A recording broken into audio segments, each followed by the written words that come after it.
Hey everyone, it's Amador. And so, okay.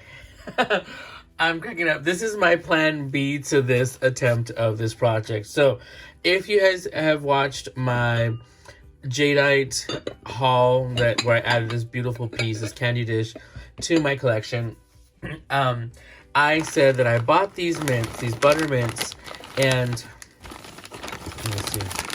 They look like this. Let me get a little berry bowl here.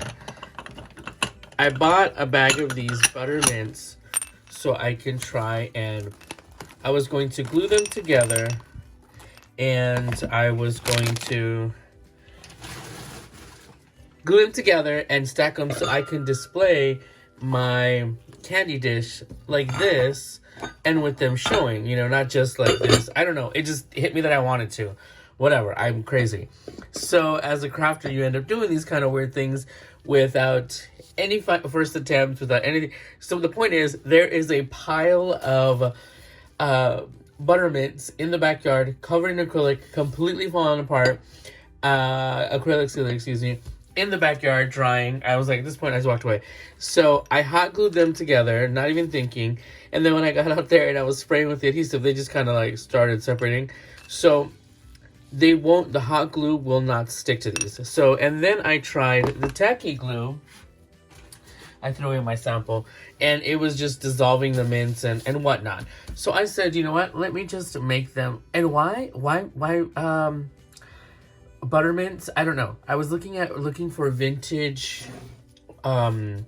candy, and I really couldn't find anything other than really that. Like there was like ribbon candy and stuff like that. But I'm like, okay, well, I wanted to find these, and these they actually had. I was going to make them from clay originally, and then I decided, no, it's fine, let's do this. Yeah, that was a mistake. So, I'm going to actually make them out of paper clay. I am going to use, enough of my babbling, I'm going to use the ink refills to color my clay. I'm actually thinking, because now that I see them, I'm thinking of, there's vintage jadeite and mint julep. So these are ink refills from Paper Tray Ink. I have the cardstock that matches this, so it's totally love these. I was debating making it that color, and now that I think about it, like maybe I should just make them in white, because I like this color combination. And when you saw it like with a dish, it just kind of they made a pop, you know, they popped. So I don't think I want to make them pink. I might just do them slight variations of a lighter mint julep, just to kind of give it a lighter color, but I think I'm going to keep it in these colors. Anyway, so this is what they're technically look like. I saw I was looking for ideas for instructions on how to do them on YouTube and Instagram and whatever. So what I'm going to do is I'm just going to go ahead and make them out of air dry clay. Now this is Hardy super lightweight modeling clay, and this is very light. This thing feels heavier than this, so it's very light. It does smell, of course, like most clays or whatever, but not horribly bad to the point that you're not going to survive. So I'm just gonna take some of it out. It is very important though, once you're done with your clay, if you don't use it all, to make sure and seal it airtight. I see many people that do it in airtight container, in Ziploc bag, and then an airtight container. I guarantee you that just a Ziploc bag is not going to work. I'm going to fold it just like this right now for the moment. This will keep it momentarily, but this is not a long-term solution. You might want to put it in an airtight container or something like that. So we're just going to put this aside. I think I'm going to end up using more. So this is the goal of what we want them to look like. Kind of like little pillows. And this is very soft clay. Like just like any clay. And I just think it's funny. Like I said, this is my plan B to this. I thought it was going to be cute to just do those, because I didn't want to have the buttermint sitting in there and possibly making it sticky, or, you know, causing damage to this vintage glass. Or if there's cracks that I don't see, super fine cracks that it's getting in the cracks and whatnot. So air dry clay is going to work just fine. And yeah, So we're just gonna knead it. Basically, we're gonna knead it and we're going to roll it out. I'm going to make this like I saw the video tutorials on how they make actual should I do mint or the jade? I kind of want to do the vintage jade. How they make actual butter mints. Basically, they make the mixture and then they don't want to make it too dark. They make the mixture and they roll it out and then they cut it up and they leave it out to dry.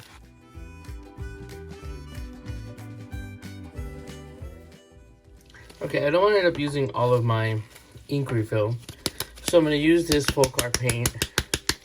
It's called Soft Apple. So let's go ahead and add like 3 drops or 4. Okay, so I have this really light minty color. I'm going to add a little bit of a darker undertone. This is Parakeet by Apple Barrel.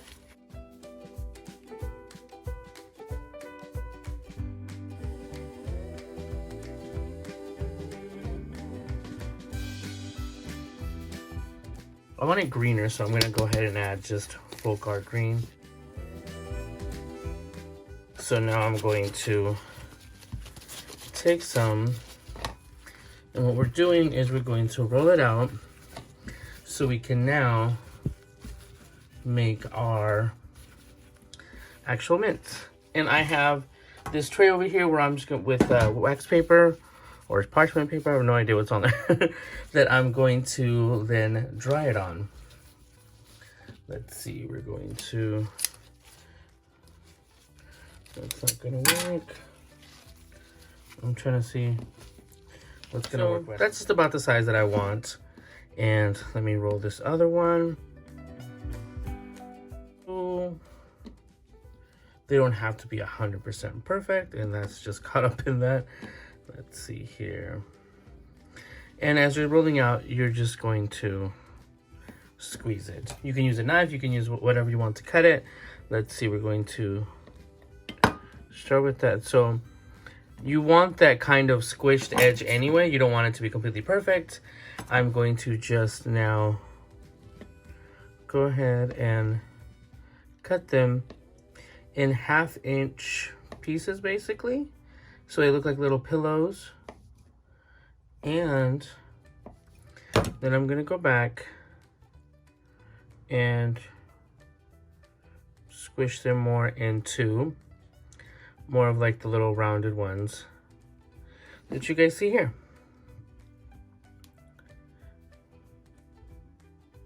Just kind of push this back in, push the little edges. Oh, here, we'll do this one. Push this in, push the little, you can do it the opposite ways. And there you go, just like that. We're going to cut that off. And just repeat the process until you use up all of your clay.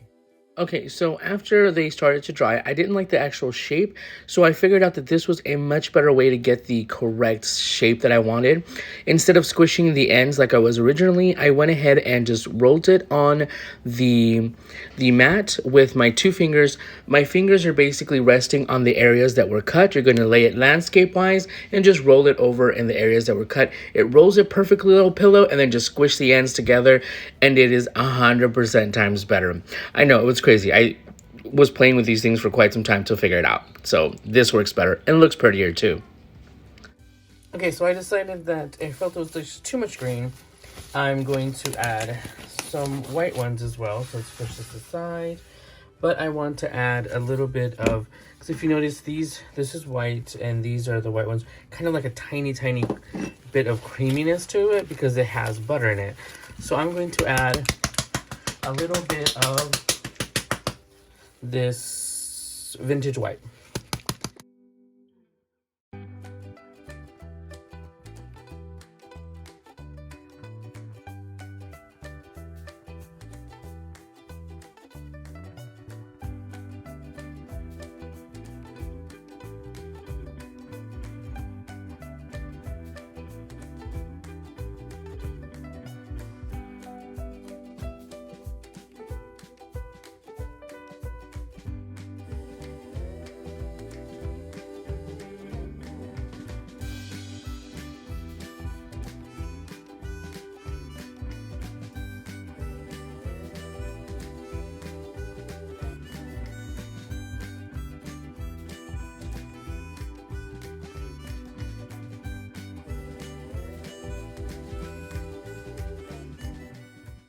And we're just going to repeat the process that we did with the green clay.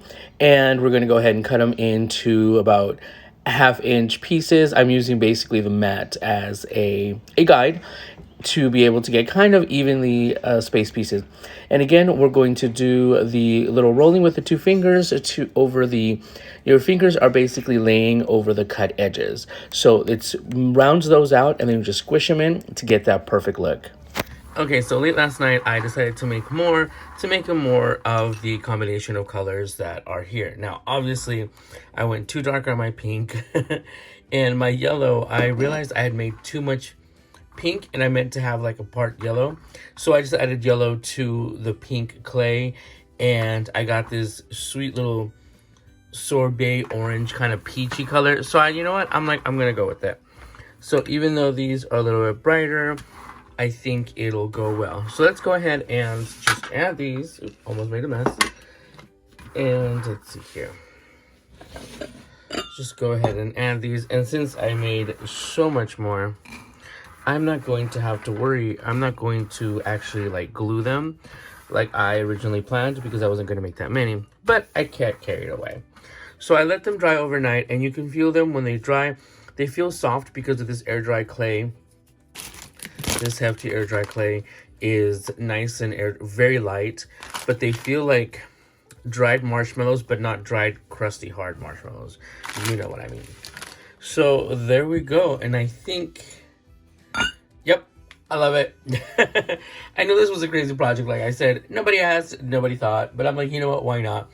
So I'm going to go take a few pictures, and let's hope this is going to be in a display case, so let's hope that nobody is going to try to eat them. Yeah, so totally love it. Could have gone lighter with the colors, but I think this way they pop, they stand out, and they still work. And I'm absolutely in love. So there you go. There is my recipe for faux buttermint. Thank you guys for stopping by, and just stay tuned for some pictures. Bye, everyone.